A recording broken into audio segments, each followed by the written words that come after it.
Dragi gledalke, cenjeni gledalci, lepo pozdravljeni v zimskih pogovorih na BKTV, tudi tokrat v ambientu Štajerske sivke. No, nocoj pa gostimo gosta, sicer župana občine Sveta Trojica in državnega svetnika Davida Klobaso. Gospod Klobasa, lepo pozdravljeni in dobrodošli. Ja, najlepša hvala za povabilo. Zelo čudovito imate tukaj. Hvala. Ste politik mlajše generacije in znan po tem, da ste neposredni v komunikaciji, tudi zelo aktivni v dialogu z občani. Pa me vendarle zanima, kako bi se opisali z besedami, ko v bistvu na nek način, če lahko temu tako rečem, slečete obleko župana in državnega svetnika. Kdo je David Klobasa? Bom se opisal bolj tako, kot se opišem ponavadi v svoji družbi, po tem, kako me pozna moja družba. Sam sem zelo predan v bistvu tem dvem funkcijam in včasih se rad pošalim, da če se ne pogovarjamo o politiki ali o mojem delu, nimam skoraj kaj drugega zapovedati, ker je moje življenje trenutno tako vpeto v te dve funkciji, da mi nekega manevrskega prostora za neke druge debate zelo malo ostaja. Predvsem mislim, da ostajam zelo preprost človek, kar večina me ne pozna z tega vidika, ker želim biti pri svojem delu precej strokoven in profesionalen. Drugače pa mislim, da sem vesel, pozitiven in poln idej. Ta moja hiperaktivnost daje mojim možganom veliko dela. In prav tu mislim, da se ustvarja neka razlika. Se bi pa sam kot politika ocenil kot nekoga, ki je mogoče leta 2018 začel z nekim drugim načinom, se pravi koristim vse sodobne poti komunikacije od socialnih omrežij naprej. Se pozna to, ne? Da ste bili takrat menda med najmlajšimi župani, ne? In še vedno nekje ostajate v tem. Skušam na ta način politiko približati, jo narediti bolj poljudno in predvsem v debatah peljati zgodbe do operative. Ne gre toliko za ideološko razdvajanje naše skupnosti ali občinstva. Se pravi, trudim se govoriti neposredno, zagovarjati stvari, ki se mi zdijo prav, tudi če niso v tistem trenutku najbolj popularne. In na ta način nekako dajati neki živi duh moji poti, predvsem pa viziji, ki jo imam za našo družbo. Kdaj pa ste zakorakali v politiko? Kdaj je bil tisti trenutek, ko ste začutili, torej, da želite hoditi po političnem parketu? Jaz sem v politiki bistveno dlje kot večina misli. Jaz sem postal član naše stranke leta 2006, se pravi pri svojih 15 letih. Veliko sem delal v ozadju, se pravi Ampak kaj je bilo tisto, da vas je kot 15-letnega najstnika nagovorilo ali pa spodbudilo? Kdo je bil za to krivec, tako rekoč? Naša družina je vpeta v politično dogajanje. Zagotovo je en od vzornikov tudi moj oče, ki je bil aktiven v lokalni politiki. Me pa je ves čas zanimala politika. Nasplošno vem, v obdobju, ko sem živel v Nemčiji, da sem spremljal takrat predsedniške volitve in zagotovo se je moj urnik dela prilagajal soočenjem. Že takrat, ker me je zanimalo, na kak način nekdo prepriča ljudi, kaj so dejansko neke dolgoročni koraki. Današnja družba se mi zdi, da se zelo odloča v trenutkih, iščejo zelo te instant sporočila, katera težko včasih pripeljejo do nekega rezultata tudi v realnem življenju. In analiza teh nekih danih obljub in izvedenih projektov je meni pač ključna in to me zanima. Bolj me zanima operativna politika kot pa sama ideološka neka razdvajanja in pakiranje različnih družb v različne pakete. Odraščali ste v podjetniški družini. Vemo, da biti podjetnik zahteva tudi trdo predanost, veliko je odrekanja. Kako ste vi to čutili recimo takrat na koži otroka? Kaj vas je motiviralo? Nazadnje mislim, da ste tudi 10 let delali v podjetju vašega očeta. Tako je, 11 let sem bil zaposlen v gospodarstvu, v podjetju mojega očeta. Od tega sem 2 leti preživel v Nemčiji, 1 leto na Portugalskem, kjer sem delal kot vodja marketinga za John Deere Evrope. Družinsko podjetje je svoja specifika. Mislim, da vsak mlad, ki izhaja iz družinskega podjetja, ima drugačen background, se pravi drugačno ozadje, razume, kaj pomeni odrekanja za voljo posla, koliko težje je vzdrževati tudi neke družinske vezi, konec koncev, ker vsaka debata, ali je to na božični večer ali na rojstni dan, v bistvu teče okoli nekega podjetja in posla. In kar se tega tiče, smo tudi v naši družini imeli kar izzive. Moja sestra večkrat poudari, ali pa je prej poudarjala toliko bolj, ko ni delala še v podjetju, da ne bo prišla na družinsko kosilo, če se mislimo spet celotno kosilo pogovarjati samo o podjetju, o poslu. No, zdaj je tudi ona zaposlena v našem družinskem podjetju, medtem ko pač sam sem leta 2017 zaključil tam.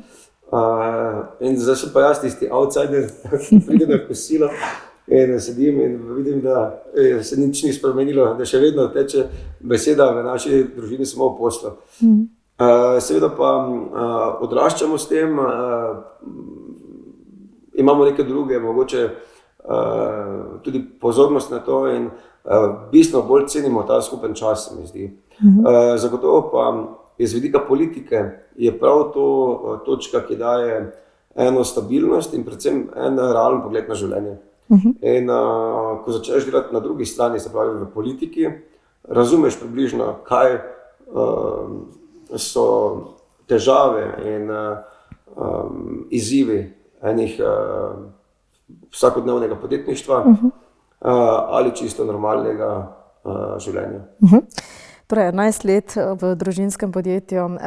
Pred tem, ko ste postali leta 2018 župan v Sveti Trojici, ste bili zaposleni v Državnem zboru Republike Slovenije kot strokovni sodelavec za poslansko skupino NSi.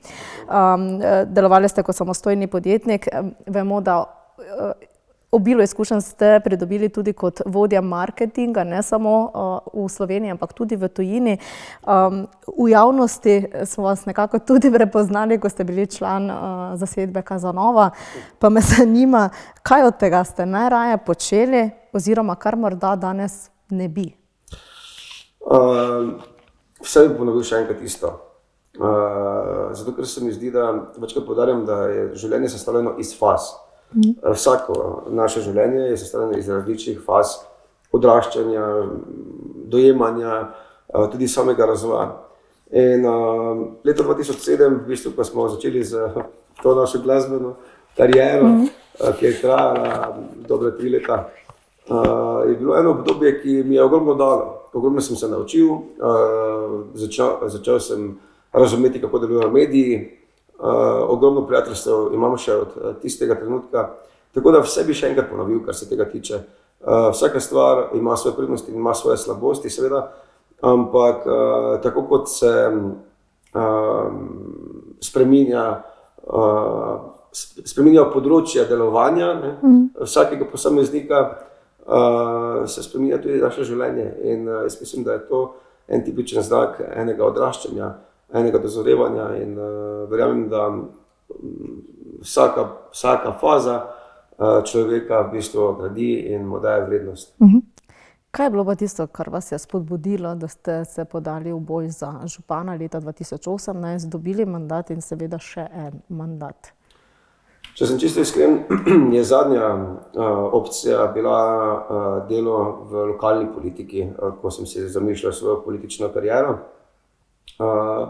V bistvu je me prepričalo čisto golo dejstvo, da sem se ob obiskih moje družine, takrat sem živel v Mariboru, vračal v Sveto Trojico, se mi je zdelo, da mogoče vidim sam kraj Svete Trojice drugače.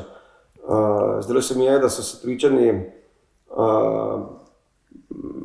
premalo zavedali, kako lep kraj imamo in kakšen potencial ima logistično, iz vidika logistike, iz vidika kulturne dediščine, iz vidika pomembnosti kraja, iz vidika naravnih danosti, ki jih imamo, kako vrednosti ima Sveta Trojica.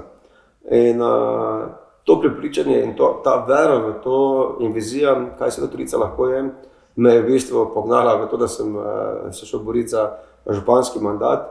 Veseli me, da so takrat občani v bistvu to mojo vizijo začutili, jo razumeli, predvsem pa razumeli energijo, ki sem bil pripravljen dati v razvoj naše skupnosti. Seveda, ko si ti izvoljen, naslednji dan moraš začeti delati, šole za župane ni, ne obstaja. In se v bistvu skozi mandat predano učiš in gradiš in delaš napake, se spoznavaš načine.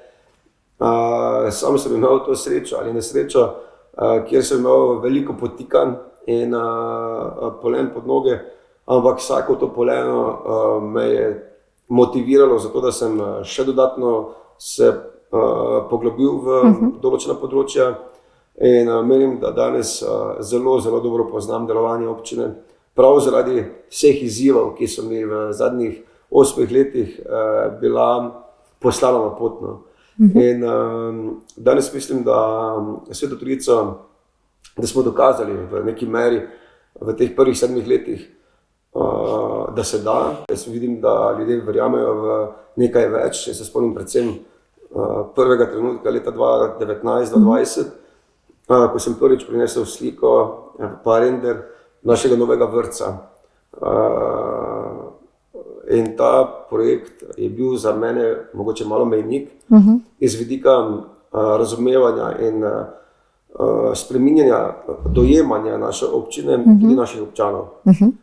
Šlo je za arhitekturno drugačen dovršen objekt, za drugačen način sprejemanja arhitekturnega prostora, umestitve nekam, kjer si prej nihče te umestitve ni zamišljal.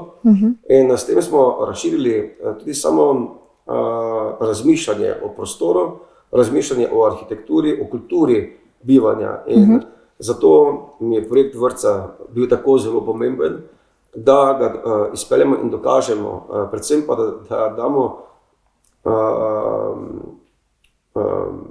soglasje k temu, da je treba razmišljati izven okvirja, seveda v danih zakonskih omejitvah. In sami smo se tega projekta lotili na način, da smo poiskali najboljše možne strokovnjake v državi, zato da dokažem, da je tudi ena mala občina, pa je lahko vaška občina, pač podeželska občina, kot je Sveta Trojica, sposobna in zmožna izpeljati projekte, ki bi jih pričakovali mogoče v bolj urbanih središčih. O tem bova še v nadaljevanju. Zdaj pa vendarle, mislim, da dobro leto nazaj oziroma v lanskem letu, lahko me popravite, če se motim, ste začeli z pisanjem kolumn na socialnem omrežju Facebook. Pravzaprav, kaj je bilo tisto, kar je v vas spodbudilo tisto iskrico in reklo, zdaj pa moram to začeti? Na nek način gre, v kolumnah pač izpoveste sebe na nek način in po drugi strani tudi nagovorite javnost. Ne samo občane in občanke, ampak širše. V bistvu govorim o temah, ki se mi pač zgodijo čisto vsakodnevno. Zakaj? Zato, ker težko bi skril, da lansko leto se mi je zgodila taka nesreča, ki jo seveda obžalujem, se pravi izguba vozniškega dovoljenja. Ampak ste takrat javno priznali, ne? Tako, ampak spodrsljaj. Ja, ampak tudi jaz imam izrazito velik ego in meni je ta situacija v bistvu me je prav tako izočila, me je naredila drugačnega človeka iz vidika tega, da sem se moral, če se trudim na eni strani slediti tem perfekcionizmu našega strokovnega ali pa profesionalnega dela in potem se ti zgodi to. Ne? In seveda si to težko oprostiš samemu sebi, potem sem to nekako se sedel samemu sabo, se odločil, da to pač javno tudi priznam, ker če se hvalimo z dobrimi stvarmi, je potrebno priznati tudi svoje napake. S tem želim biti tudi en dober vzor mladini, da prevzameš odgovornost, da želiš spremembe.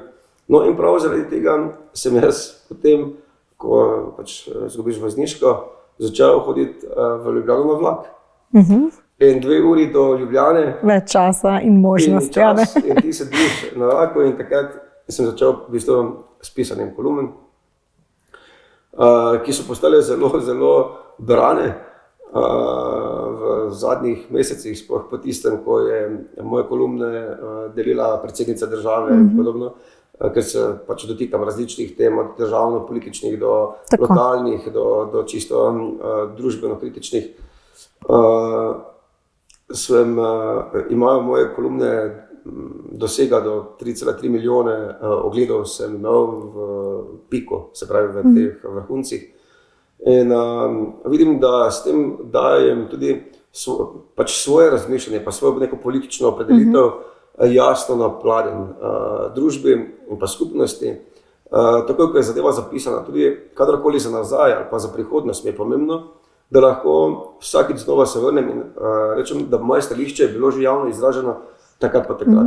In v bistvu gre za neke vrste dnevnik, ki meni pomaga pri razmišljanju okoli nekih določenih tem, ki jih pa pač na koncu tudi javno objavim v obliki kolumne. No?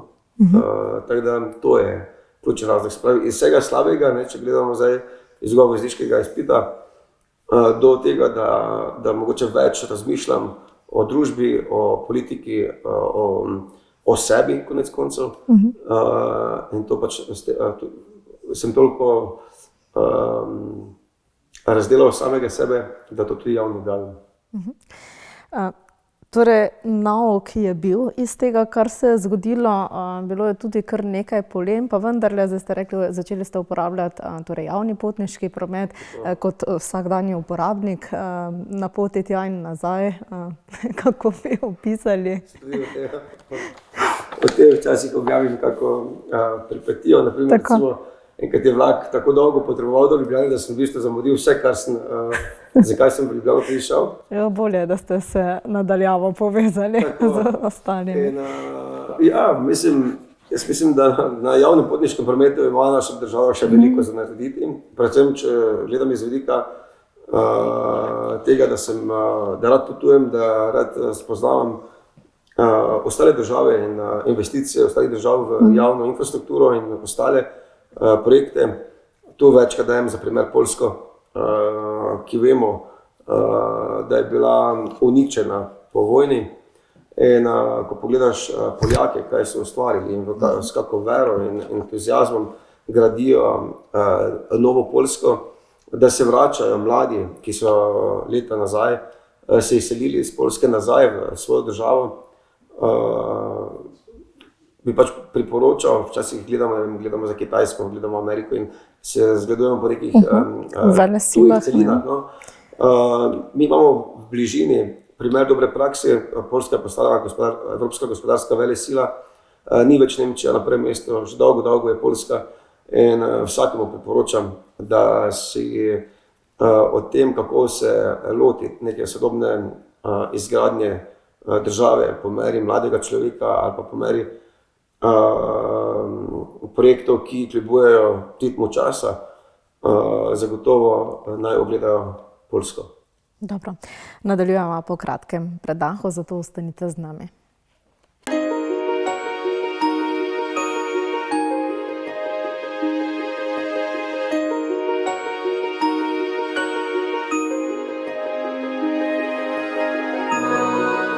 Tako, še vedno smo v zimskih pogovorih in z menoj je župan občine Sveta Trojica, sicer tudi državni svetnik Republike Slovenije, David Klobasa. Ja, takole smo na nek način orisala tudi vašo bolj osebno plat. Me pa zanima morda vendarle delo, ki ga opravljate, zahteva ogromno fokusa, nekega prilagajanja, pravzaprav delovnik ni najbrž se ne konča ob 4 ali pa 6, ampak traja pozno v noč. Katera navada ali ritual vam pomagate, recimo, da ostanete fokusiran in organiziran pri tem delu? V bistvu, župani nimamo delovnega časa sploh, ni od ponedeljka do petka, ker traja ves čas skoraj, in tako naprej. Edina stvar, ki pa sem si jo dejansko od začetka uvedel, je pa to, da ne začenjam na občini pred 9 uro zjutraj. Kot prvo nisem jutranji človek, tega se zavedam. In to je edini čas v dnevu, ko si ga pa vzamem za sebe, se pravi, da začenjam na občini ob 9. Zakaj? Zato, ker večina sestankov z društvi in tako naprej, treba pol zvečer ob 7, 8, 9. In poroke so ob sobotah, se pravi, jaz sem imel lansko leto po 2-3 poroke na soboto. Ob nedeljah imaš kosila z upokojenci in tako naprej. In enostavno pač edini čas v tednu mi je to moje jutranja ura od 8 do 9. Če je le mogoče, pa če imam dovolj energije, si vzamem čas zjutraj pred službo, da grem na sprehod. To sem tudi začel zdaj, odkar sem brez vozniške. Da grem na sprehod okoli jezera, ker se mi zdi, da se dovolj predihaš. Na poti nazaj se vstavim na občini, pogledam maile, uredim tiste prve stvari, da se stavim v glavi, kaj je pomembnega čez dan, in potem grem domov. Se urediti za prihod na občino ponovno. Tako da imam tisti mesti prihod, tako da to je mogoče en ritual, ki vidim, da mi zdaj trenutno ugaja. Drugače pa predvsem jaz rabim svojo družbo pa tiste ljudi, s katerimi ne rabiš biti popoln, ker si lahko tako si, ker smo lahko žalostni, jezni, ali pa tudi se dobimo, pa se samo gledamo, pa smo v tišini, ampak je samo tista bližina dovolj. Tako da to je tista družina, ki si jo izbereš na koncu med svojimi prijatelji. In vam daje tudi na nek način moč in tisto, kako bi rekla, vztrajnost za naprej. Ja, jaz mislim, da ti pravi ljudje dajejo varnost. Varnost z vidika občutka, da enostavno pač lahko si. In jaz mislim, da vsak od nas v življenju išče varnost. Zdaj ne govorim samo o materialni varnosti, ampak o varnosti čustveni, o občutku, da si sproščen in da si miren. In to meni daje pač družba, ki jo imam neizmerno rad. Ja, eden vaših najpomembnejših projektov je zagotovo vrtec. Nov vrtec, povsem nov v novih okvirih, 8-oddelčni, kar precej izzivov je bilo na tej poti v vseh teh letih. Od tistih, ko so podprli in ves čas podpirali projekt, do tistih, ki so ga zavirali tudi na drugi strani. Pot zagotovo ni bila lahka. Kakšna je bila? Pot je bila grozljiva. Grozljiva. Res. Projekt tega vrtca, v samem začetku, mi smo 2-krat zmagali razpis, to je najbolj fascinantno, mi smo edina občina v državi, ki je zaradi političnega šikaniranja morala še se drugič prijaviti na razpis, ker enostavno iz tega prvega denarja nismo mogli počrpati, ker so zaradi političnega pritiska, šikaniran, zavlačevan, kršenja vseh možnih zakonskih aktov, nas primorali k temu, da enostavno denarja, ki smo ga pridobili na prvem razpisu leta 2021, nismo mogli črpati. In zaradi tega smo zadevo še enkrat prijavili. Jaz sem takrat v začetku tega projekta, spred 5 let, recimo, da traja to zdaj, govoril o tem, da imamo najsodobnejši slovenski vrtec. In na žalost ali pa na srečo smo po 5 letih to tudi dokazali s tem, da smo ta zadnji razpis, ki je bil na Ministrstvu za vzgojo in izobraževanje, izbrali največ točk v državi. Zakaj mi je to veliko pomeni? Zato, ker smo občinska uprava za 4 zaposlenimi trenutno. In se pravi, smo taka mala ekipa bili sposobni ustvariti projekt, ki je premagal občine z 100 ali več zaposlenimi. Se pravi, pri nas vsak zaposlen, ki pride, mora pogledati bistveno širšo področje raznoraznih obveznosti. Bolelo me je pri našem vrtcu predvsem to, da razumeš, da ni nobenega logičnega razloga za blokado tega projekta. Da vidiš, da gre samo za osebne interese in neko nasprotovanje meni osebno, da s tem blokiraš razvoj celotne skupnosti. Enostavno takih stvari ne morem razumeti, ker se tudi vsakič neke svoje odločitve tudi argumentirati.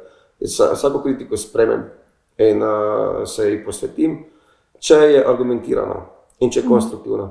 Če pa je enostavno takšna, kot je bila v tem trenutku, kar se tiče vrtca, kjer odgovorov ni bilo, ker pač enostavno smo mi poslali vlogo, bil je 30-dnevni rok, po 30 dneh se ni zgodilo nič, mi predamo pritožbo na državo, tudi na državi ni bilo nič. Enostavno me je zaskrbelo, kako daleč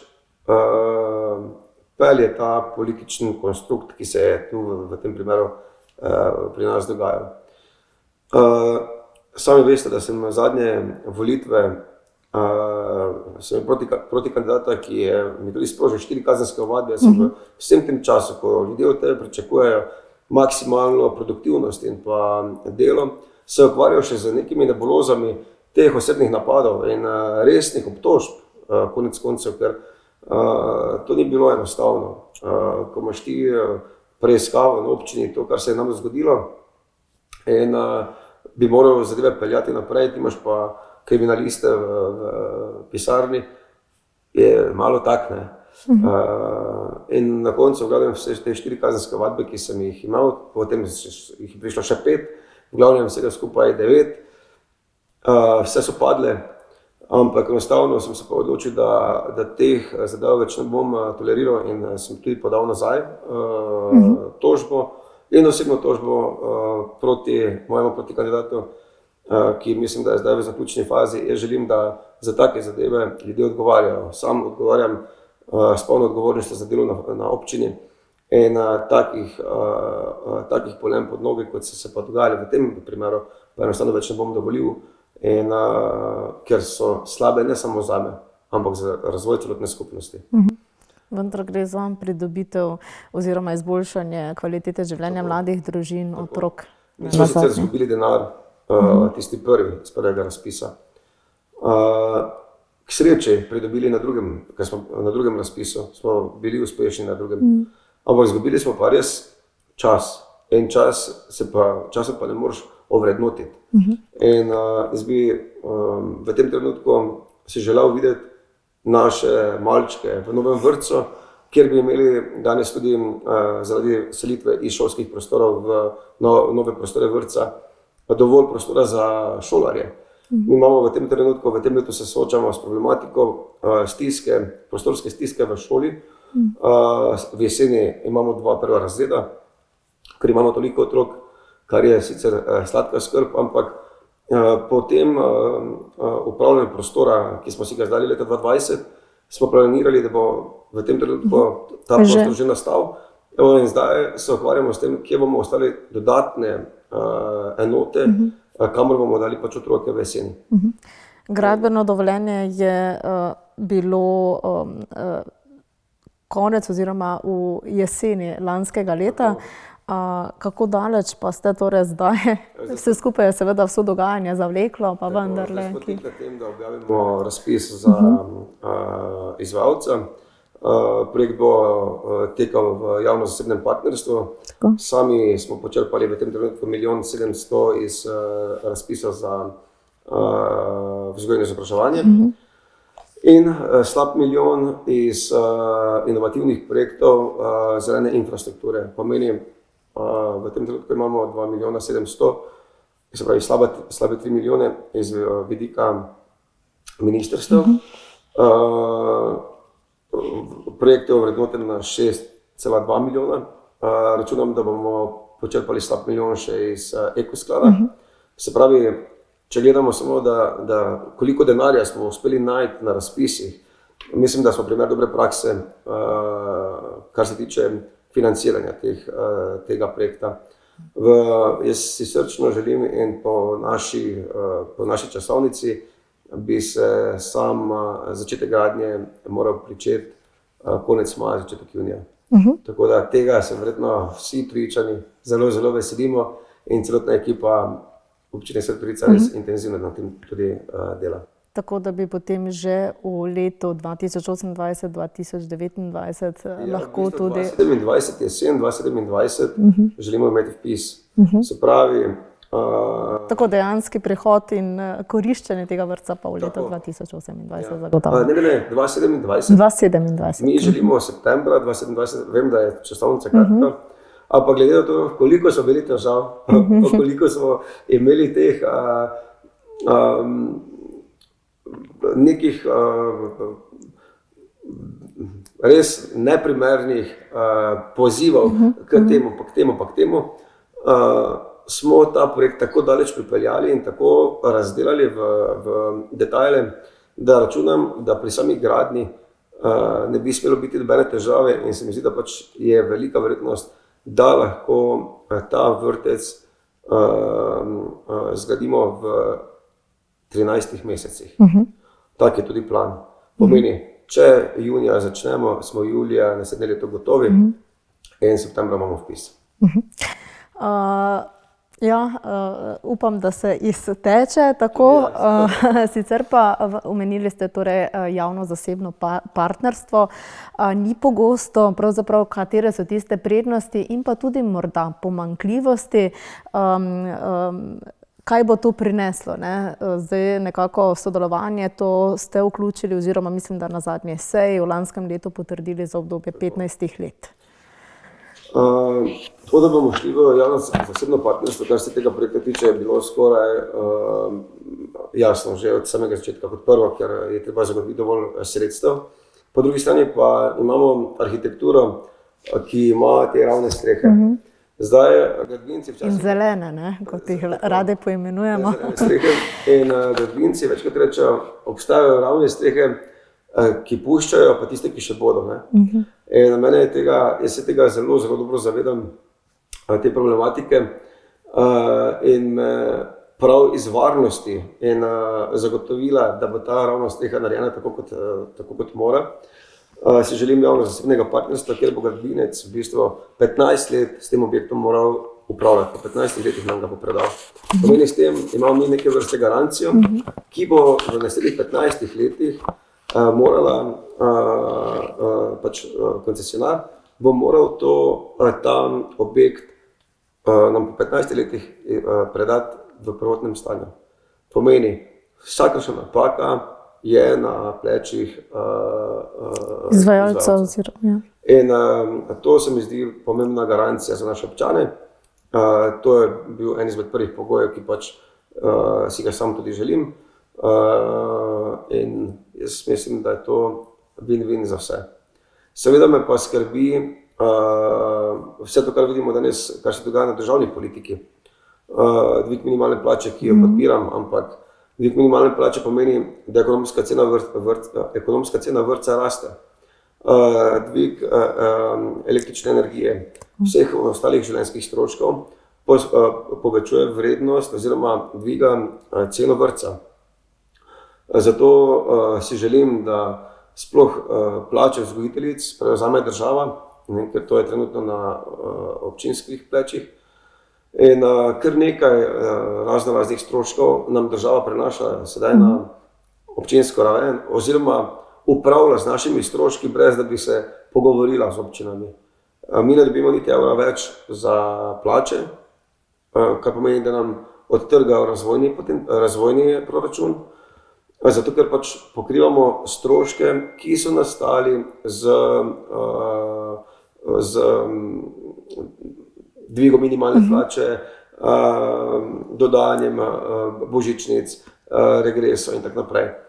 In če mi v začetku leta dobimo en budžet za države, potem pa dodajaš te stroške, je logično, da ti pa ostaja ali pa da se ti ustvarja en manjko pri razvojnih projektih. Delujete, se pravi, tudi na državni politiki kot državni svetnik. Na nek način ste glas teh manjših občin v tej regiji. Kolikšen imate vpliv na to in koliko bolj bi si ga želeli morda še imeti? Zdaj, če pogledate lokalno in nacionalno raven, kje ste, kako bi rekla, v sprejemanju glasa in poslušnosti Ljubljane? Jaz mislim, da se ljudje premalo zavedajo moči, ki jo imamo državni svetniki. Jaz vidim, da mlajša generacija državnih svetnikov drugače funkcionira. Sam sem dal predlog takrat za predlog interventnega zakona po naravnih nesrečah. Predlagal sem ga v četrtek, v torek je bil sprejet. Tako da, ko pridejo taki predlogi iz strani državnega sveta, vidim, da ga tudi v državnem zboru nekatere stvari hitreje sprejmejo. Pozabimo na tiste, kjer dobimo mi iz državnega zbora pregled, naša komisija dobijo pregled, kjer pač oddamo mi svoje mnenje, izglasujemo teoretično veto. In me žalosti, da kljub temu, da različne komisije oziroma različne politično opredeljeni državni svetniki soglasno izglasujemo recimo veto, da državni zbor ne odreagira oziroma ne preveri, kaj točno smo pa mogoče v teh naših pomislekih izpostavili. Sam sem pač državni svetnik izvoljen iz strani lokalnih interesov, torej delujem v komisiji interesne skupine lokalnih interesov. Sem tudi podpredsednik komisije za mednarodne odnose in evropske zadeve, kar mi daje predvsem pregled nad geopolitiko, ki mi je meni osebno mogoče najbolj ljuba in me zanima. Po drugi strani pa delujem tudi kot član komisije za gospodarstvo, obrt, turizem in finance. Tako da ta neki skoraj ves spekter, ki ga potrebujemo tudi iz vidika delovanja občine, nekako pokrivam. Zdi se mi, da ogromno lahko storimo. Ponosen sem na projekte, ki sem jih dejansko speljal za svojimi pobudami. Gre za predvsem 3 točke. Ene mladi, se pravi duševno zdravje mladih, zdravstvo kot tako, na tem se v sklopu državnega sveta največ mogoče tudi javljam, in pa geopolitika in kohezija. Te 3 točke me najbolj nekako zanimajo, na njih največ delam in če so te 3 točke upoštevane, bo tudi v vsaki naši občini delovanje lažje, predvsem bo pa dobro za mentalno zdravje ali pa neko za zdravo družbo potrebujemo vse te 3 področja urejena. Sicer pa še po vašem, ker ste vpeti tako v državno kot tudi lokalno politiko, kako lokalna politika meri uspeh? So to kilometri asfaltiranih cest ali po izboljšanju vsakdanjega življenja občanov? Vse na nek način ste mi že odgovorili, pa vendar. Jaz upam, da bomo končno nehali meriti stvari po kilometrih asfalta. Pa bom to razložil, zakaj. Mene mogoče zmoti, ko se nekdaj pogovarjali o tem, koliko denarja občina nameni gasilstvu. To je naša naloga. To ni dobra volja župana. In zaveza, ker jih potrebujemo. To je naša naloga. In to ni stvar, po kateri bomo mi razlagali, kdo je boljši pa kdo je slabši. Imamo točno določeno, koliko denarja moramo nameniti v gasilsko dejavnost. Imamo točno določeno, seveda lahko v sklopu nekih zvez določimo višji procent ali manjši procent. Ne maram izseljevanja katerekoli družbene skupine, ali je to gasilstvo, ali je to katero. Ker včasih enostavno vidim, da nekdo dela samo za imidž. Imamo tekmovanje med gasilskimi društvi, kateri ima boljše vozilo. To je neumnost. In sam bi si želel, da na podlagi zveze določimo neki standard, s tem privarčujemo denar, seveda pa omogočamo vsakemu društvu sodobno delovanje. Kilometri cest, ja, nove investicije, strateške investicije, se pravi, mi smo gradili to strateško, se pravi, rekonstrukcijo tega križišča pri Griču v krožišče, ki v tem trenutku je sposobno pobrati več vode, se pravi, nova meteorna kanalizacija, novi priključki, sodobna infrastruktura. Poleg tega, da vlagate v ceste, ste še zgradili tudi dodatno infrastrukturo, to je treba poudariti. Ampak to je stvar, kjer pač je probaš delovati celovito. Zagotovo se ne more meriti županski mandat po kubikih makedamov, pa šodra. Jaz večkrat rečem, da imamo, jaz imam pisarno komunala in javne gospodarske službe, tam imajo določeno točno, koliko denarja imamo namenjeno za vzdrževanje občinskih cest. In vsakič znova povem, nobena cesta ne bo življenjsko nevarna, nobena ne bo neprevozna, ne bomo pa na zalogo vozili nekih stvari tja, samo zaradi tega, ker smo malo pred volitvami in se s tem kupujemo volilne glasove. Enostavno taka politika pač se mi zdi neumna. In če želimo strateške projekte peljati, se pravi, da probamo čim več cest tudi asfaltirati, če želimo ustvarjati nova naselja, v katera se nam priselijo novi občani, zaključiti in jih komunalno opremiti, to so strateški projekti. In pa seveda neko vsesplošno vzdušje v občini. Meni je pomembno, kar se tudi vidi, se vlagamo ogromno tudi v družbene dejavnosti. Nobena cesta ni dovolj velik razlog za to, da imaš v občini dobro vzdušje. Mi lahko imamo najbolj sodobno infrastrukturo, ampak če nimamo v občini življenja, mladih, ki se tam tudi dobro počutijo, ki najdejo tudi svoje osebne interese, ki uporabljajo sprehajalne poti za svojimi prijatelji, da so v naravi, da se lahko športno rekreirajo, da imajo kulturno, športno udejstvovanje. Vse to je občina in vse to pač je stvar za skupnost. In jaz mislim, da županovanje se ne more ocenjevati samo po kilometrih asfalta. Ko smo že pri tem, kako pa vključujete vaše župane v neko, se opravičujem, občane in občanke, v neko skupno odločanje o projektih? Se pravi, koliko poslušate predloge, koliko je moč temu seveda prisluhniti in kako rešujete pripombe? Mi smo leta 2019 samo rekel, da bomo probali digitalizirati občine, koliko je le mogoče. Sami veste, da vse seje so javne, jaz večinoma javno komuniciram, tudi vsi računi so javno objavljeni. Predvsem del odločanja dajemo skozi projekt Moja pobuda, kjer gre za participativni proračun, o katerem odločajo naselja. Vidim, da ga vedno bolj skozi leta vidim, da občani tudi morajo nekaterih stvari naučiti. Potem ustvarili smo, na spletni strani obstaja prav obrazec, preko katerega lahko vsak občan poda predloge in pripombe oziroma prijave poškodovane infrastrukture, se pravi javne razsvetljave, cest, kanalizacij in tako naprej. Tako da, kar se tega tiče, si želimo čim več soustvarjanja. Vidimo pa, da se pričanje vedno bolj vključujejo tudi v družbene dejavnosti. Recimo ena taka platforma, ki smo jo ustvarili v mojem mandatu, je Trojica Fest. Se pravi, skozi te 4 dni lahko vsak, v bistvu, lahko samo uživaš, prideš in vzameš to, kar smo ti pripravili. Ali pa se enostavno tudi aktivno vključiš v to za svojo stojnico, za svojo gostinsko ponudbo, z nastopom na katerem od teh odrov.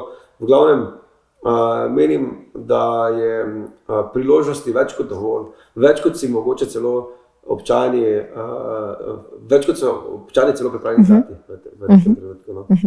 Tudi v času zimske pravljice, ki je podoben projekt, ampak ne v zimskem času. Ne. Ja, bi pa rad poudaril tudi, da se mi zdi, pa tudi, ker delujem kot predsednik kluba županov, da ugotavljamo župani, da smo v obdobju, kjer je v bistvu, kjer družba bolj kot projekte rabi pozornost. In kar je po eni strani kar razumljivo, sploh po covidu se mi zdi, da se je zgodila taka miselni preobrat, ja, tako. In res se trudimo tudi na naši občini dati to pozornost. Pozornost skozi različne projekte, skozi možnosti, kjer se lahko podružimo, kjer lahko dejansko eno na eno govorimo, ali pa se povezujemo v neke skupnosti. Na splošno se mi zdi problem, da je po covidu začela upadati društvena dejavnost, oziroma se preoblikovati tiste stara tradicionalna društva. Vidim, da so po covidu zelo hitro dobila izgovor, da mogoče pa ali pa kar nekaj izgovorov, zakaj nekaj ne bi šlo, ali pa zakaj nekaj ne gre. Se pa oblikujejo nova društva ali pa nova neka gibanja, ki pa zdaj želijo se recimo vključiti v neko odločanje v skupnosti. In sooblikovanje. Dobro, nadaljujemo po kratkem predahu, ostanite z nami.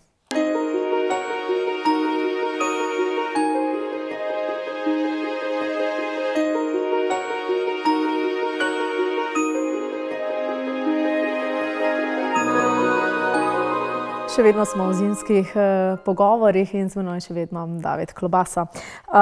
Kot državni svetnik zastopate interese lokalnih skupnosti. O tem smo že prej nekaj predebatirali, pa vendarle, katera pobuda je recimo za vas ena tistih najpomembnejših, nekako, ki si jo tudi najbolj štejete, ki vam je tudi najbolj pri srcu in za katero menite, da ste tudi, kako bi rekla, največ vložili recimo v to? Zdaj sta dve. Ena je taka, ki je že bila, ki je uresničena, kar sem omenjal že prej, gre za program Zdaj. Gre za program za otroke in mladostnike, za presejalne teste. V bistvu podobno kot imamo program Svit in pa Zona, ki vemo, da so pomembni pri preventivi starejših. Tako in zgodnjem odkrivanju raka. Tako imamo program Zdaj. Gre za program, ki je bil do lanskega leta v bistvu financiran iz ministrstva. Se pravi, program Zdaj je program za otroke in mladostnike, presejalne teste, za nagnjenost k depresiji, mentalnemu zdravju, debelosti in tako naprej. In jaz mislim, da otroci nimajo volilne pravice. In zelo malo politike se ukvarja z tematiko otrok in mladostnikov. In prav zaradi tega mi je bila ta projekt toliko bolj pomemben. Pediatri Slovenije so leta in leta, mislim, da 20 let so se borili, da bi ta program postal del javnega zdravstva. In v lanskem letu smo po svetu, ki smo ga organizirali v državnem svetu, in pri katerem sem tudi sam aktivno sodeloval in povezoval različne akterje, se pravi NIJZ, ministrstvo in pa Pediatri Slovenije, smo uspeli, da je končno po 20 letih program Zdaj tudi uradno vključen v financiranje Zavoda za zdravstveno zavarovanje Slovenije. Se pravi, otroci niso več del vsakokratne politike, ampak so vključeni v financiranje javnega zdravstva. To je ena zadeva. Druga zadeva, seveda, kar sem omenjal prej, je to interventni zakon po naravnih nesrečah.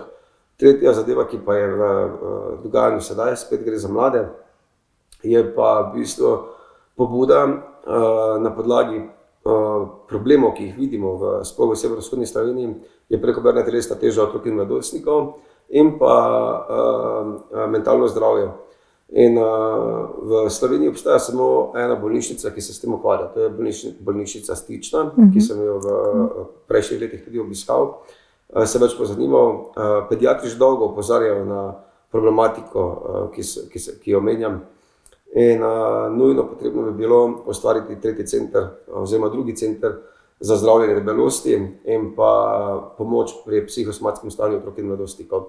In ne samo, da podajam pobudo na državo okoli tega, ponujamo tudi prostor, kjer se to lahko izvede. Zaenkrat, prav v prejšnjem tednu, sta obe komisiji, se pravi za socialo in pa za zdravstvo, pobudo tudi podprle. 9. marca bo v državnem svetu potekal posvet na to temo z predstavitvijo že same lokacije. Veseli me, da so pobudo je podprla tudi direktorica vodja področja UKC Maribor in pa splošna bolnišnica Murska Sobota. Tako da verjamem, da bomo v prihodnje to zadevo tudi izpeljali, predvsem zaradi tega, ker je nujno potrebno za zdravo družbo, za zdravo našo mladino in posledično razvoj naše zdrave družbe. In to je trenutno ena izmed ključnih točk, s katero se ukvarjam v državnem svetu. Če bi lahko spremenili eno stvar na državni ravni, ki bi najbolj koristila lokalnim skupnostim, katera bi bila? Prva stvar, to, kar več čas govorim, prenos plač, se pravi takoj prenos financiranja vrtca na državo, ker bi nam omogočilo bistveno več fleksibilnosti pri upravljanju razvojnih produktov. Zato, ker v tem trenutku država v bistvu upravlja, daje naloge, daje dviga stroške, ne sledi pa z financiranjem občin. Se pravi, sem velik zagovornik tudi pokrajinske zakonodaje, s tem, da ne ustvarjamo novega organa, ampak da se vmes najde v bistvu en del upravnih enot in pa občin, se preide v eno pokrajinsko zakonodajo. Zakaj? Zato, ker recimo Štajerska ali pa Prekmurje ima popolnoma drugo specifiko kot pa recimo Istra. V Istri imate bistveno manj stroškov za zimsko službo v primerjavi z nami, ampak financiranje pa je enako. In prav zaradi tega se mi zdi pomembno, da pokrajinska zakonodaja se loti pokrajin kot takih, postanejo recimo avtonomne pokrajine in s tem bolj logična razporeditev državnih sredstev v lokalno samoupravo posledično. Katera je bila najtežja odločitev v teh letih županovanja, ki ste jo morali sprejeti? Vse so bile, dokler odgovorno ravnaš ali pa odgovorno upravljaš občino, so vse odločitve zahtevajo neko pozornost pa nek razmislek. Zdaj mogoče zadnja taka je bila prav o tem, ali bom kandidiral na teh volitvah državnozborskih, ker pač je večina pričakovala, da bom logično nadaljeval v državnem zboru. Po anketah mislim, da bi to tudi uspelo. Ampak kaj je botrovalo k temu, da niste se odločili za kandidaturo? Prvo se mi zdi, da je trenutno državnozborska politika na tako nizki ravni, kar se tiče kulture komunikacije, kulture dialoga. Prav tako ne vidim nobene vizije nekega strateškega projekta, ki bi nam v roku 10 let recimo prinašal nekaj dobrega. In enostavno sam sem tudi mogoče bolj človek, ki ima rad to avtonomijo pa izvršilno oblast, mogoče, da se danes neko stvar odločim in jo lahko jutri tudi izpeljem. Vso to neko prazno komuniciranje, debatiranje, ki ga danes gledamo na državni politiki, se mi zdi, da zelo utrujalo, predvsem pa mi dalo občutek nemoči. In enostavno zdi se mi, da je državna politika, predvsem državnozborska, trenutno na nivoju, kot ni bila še nikoli. In enostavno se ne vidim del tega. In prav tukaj bi rad poudaril, da je razlika v državnem svetu. Vidi se, da to niso naše primarne funkcije, da to ni naša služba, državni svetniki delujemo Vsak ima svojo funkcijo, ki je primarna, se pravi, jaz kot župan, imamo gospodarstvenike, imamo zdravstveni kader, imamo pač vsakega svojega področja in se odločamo o stvareh bistveno bolj konstruktivno. In zato mi je delo v državnem svetu mi prija, mi paše in zdi se mi, da dejansko zadeve tudi premikamo naprej. Pred kratkim smo bili na Kitajskem s celotno delegacijo, kjer smo tudi skozi to delegacijo naredili velike poteze za razvoj nekih bilateralnih odnosov med Kitajsko in Slovenijo. Obenem pa omogočamo našim podjetjem dobre navezave z trenutno svetovno gospodarsko velesilo Kitajsko. In zdi se mi, da je bistveno manj neke teorije in več prakse. Enostavno sam kot recimo en velik zastopnik operativne politike enostavno vidim, da imam na drugih pozicijah več možnosti za dejansko funkcioniranje in delovanje na nivoju, ki mi ustreza. Se vam zdi, da za funkcijo državnega svetnika, da vam je morda kot županu bilo v nekih trenutkih lažje, ali pa da ste imeli malo bolj odprta vrata, recimo temu tako? Zdi se mi, da mi daje samo možnost, da lahko zadevo vseeno spremenim. To ja, lažje ali težje, seveda vsaka taka funkcija ti daje en kup obveznosti in nekega dodatnega dela, ampak zdi se mi pa vseeno pomembno, da kot državni svetnik imaš vseeno odprta vrata oziroma možnost, da odpreš vrata nekam, kjer mogoče brez te funkcije ne moreš. In vidim, da veliko županov se obrne name, da jim pomagam ne samo iz mojih 17 občin, ki jih pokrivam, ampak tudi ostalih, ne vem, Ribnica, Koroške občine in tako naprej, kjer se mi zdi, da lahko prav zaradi jasnega cilja, kaj želimo ustvariti oziroma kaj želimo spremeniti v dobrobit naših ljudi, tudi izpeljemo. In naj poudarim, da večinoma vidimo ministre in pa državne sekretarje.